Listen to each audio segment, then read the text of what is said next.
Was good. I've been meaning to make a video like this for a while now, so might as well just get going with it. So I've just finished Gates of Fire by Steven Pressfield. Yeah. It just got recommended by some guys. It was a good book. I've only, consumed like YouTube videos and the movie 300 and stuff like that about the Battle at Thermopylae. So I was like, hey, let me give this a shot. And without spoiling too much of what the book is about, even though y'all know what it's about, it's very clear what it says in the intro, whatever.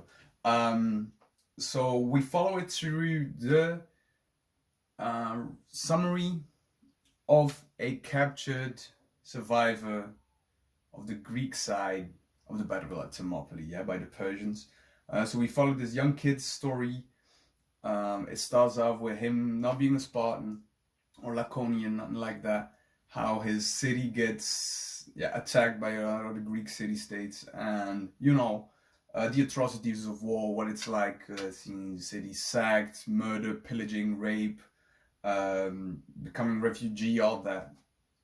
And through that way, somehow, not detailing how, he ends up within the Spartan city-state and gets a training, and I'm leaving it at that. He doesn't get into the agoge because he's not a born Spartan.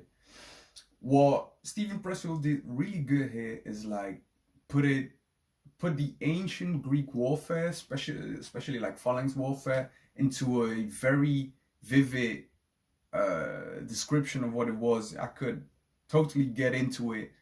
What else I liked as well is they add some philosophy into it, or like some higher thinking. It's not just reading about love, and especially phobos, phobologia. It's very deep into it, and I like it as well. The fact that they use a lot of like ancient Greek terms, which does set the setting even better. I like how the female view is expressed into this as well, about how the wives and the mothers and sisters of the Spartans deal with all this. There are multiple times because everyone knows the betrayal at the Battle of Thermopylae. There are multiple times it is being hinted towards, but you never know which one is going to be. Even if it's going to be any of those is a question outside of it. So that I liked as well. They did not hint about the homosexual tendencies of these Greek warriors. I think they made like two sleeky gestures. But aside from that, let me just read up a little part that I liked about the descriptions and how the examples given. When Alexander's and I scurried breathless and tardily upon the sight, the Spartans' Kiritai Rangers had just finished setting the enemy refuse yards ablaze. The enemy stood in formation 2/5 of a mile apart, with the burning hulk between them. All native merchantmen and fishing craft had been withdrawn by the enemy, either hauled to safety within the fortified portion of their anchorage or standing offshore beyond the invaders' reach. They did not deter the Skiritai from torching their wharves and warehouses of the harbor. The timber of the ships shed the ranges. The timber of the ship shed the ranges had saturated with naphtha. Already they blazed in ruins to the waterline. The defenders of Antyrion, as Leonidas and the Spartans well knew, were militiamen, farmers and potters, and fishermen, summertime soldiers like my father. The devastation of their harbor was meant to unnerve them, to dislocate their faculties, unaccustomed to such sights, and sear into the unseasoned senses the stink of scourge and coming slaughter. It was morning, about market time, and the shore breeze has gotten up. Black smoke from the Carine's wrecks began to obscure the field.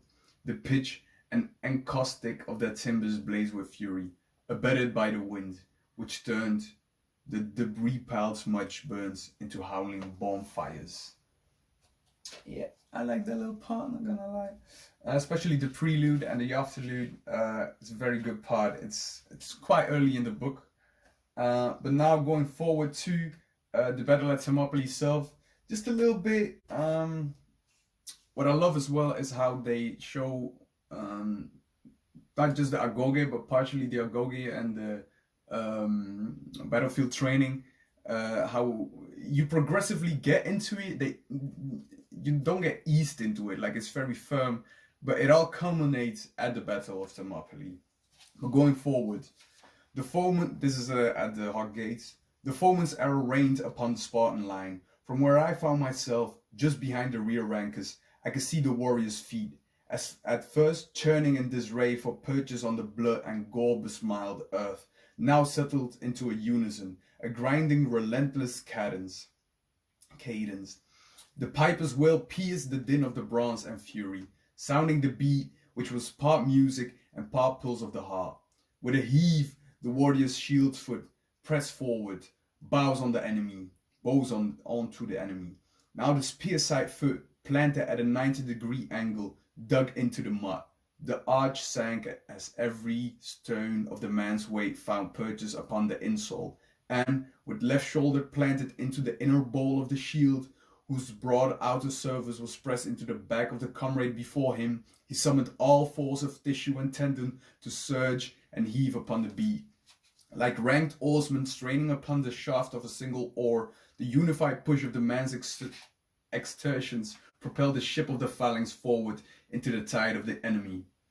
Up front, the 8-footers of the Spartan thrust downwards upon the foe, driven by each man's spear's arm in an overhand strike, across the upper rim of his shield towards the enemy's face, throat and shoulders. The sound of shield against shield was no longer the clash of clang of initial impact, but deeper and more terrifying.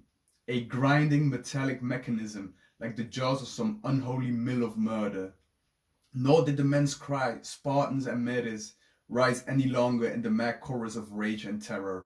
Instead, each warrior's lungs pumped only for breath, chest heaved like foundry bellows, sweat coursed onto the ground in runnels, while the sound which arose from the throats of the contending masses was like nothing so much as a myriad quarrymen. Each harnessed the twined rope of the sled, groaning and straining to drag some massive stone across the resisting earth. This is just how it starts, and going forward, the medium wounded had dragged themselves into the pocket of a sanctuary. They and the terror-stricken, the possum players and the exhausted. Enemy bodies were everywhere, the dead and the dying, the trampled and the overrun, the maimed and the massacred. I saw a Mede with a magnificent beast sitting sheepishly upon the ground, cradling his intestines in his hands. As I dashed past, one of his own kinsmen arrows rained from above, nailing his thigh to the turf. His eye met with mine with the most piteous expression. I don't know why, but I dragged him in a half-dozen stride into the mainland of the pocket of illusionary safety. I looked behind. The Tegeats, I looked behind. The Tegeats and the Opuntian Locrians, our allies next up into the fray, knelt in their ranks, massed along the line below the limestone, my bad, with their shields interleaved and elevated to deflect the deluge of enemy shaft. The expanse of earth before them bristled like a pincushion, as dense with enemy arrows as the quills of a hedgehog's spine. The palisade of the wall was afire, blazing with the tow bolts of the enemy by the hundreds.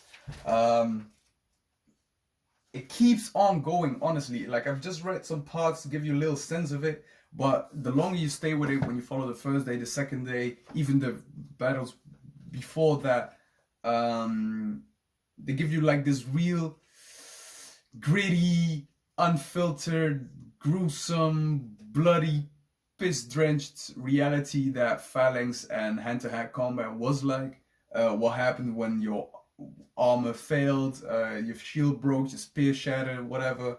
So it's really interesting if you like history, specifically, right, everything about the 300s. They disprove it as well. That's not just the 300s. It's very, the author chose between, who is it? I think it's something with Serotius and Herodotus. So he used them and Plutarch and others, Plato as well, to base himself upon, and some modern day scholars. So upon basing him on those ancient and modern day scholars.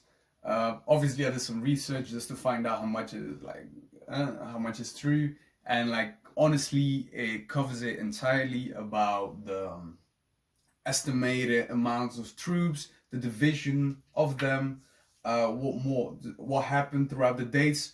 Obviously, it is based upon, so some parts are fiction. I think you yourself will notice which parts are like just fantasy, but it gives. I think it retold it magnificently, especially afterwards when I googled it, what really happened. It came along greatly in unison. So I would most definitely recommend it for anyone that has not yet consumed any like 300s battle at Thermopylae Spartan related media outside of like, you know, the 300s and some YouTube documentaries. It's definitely a read. It has a like this one specifically has a part at the back. Let me see. That is, he has various novels, and this one, what is it? Tides of War, a novel of Alcibiades and the Peloponnesian War. Like you get a little, you know, a little sneak peek. So, I think he's I would recommend it for anyone for a Greekoid fan, whatever. Have a blessed day. Keep on reading. Meaning to finish the book so I can finally watch the 300s again. Have a justified reason.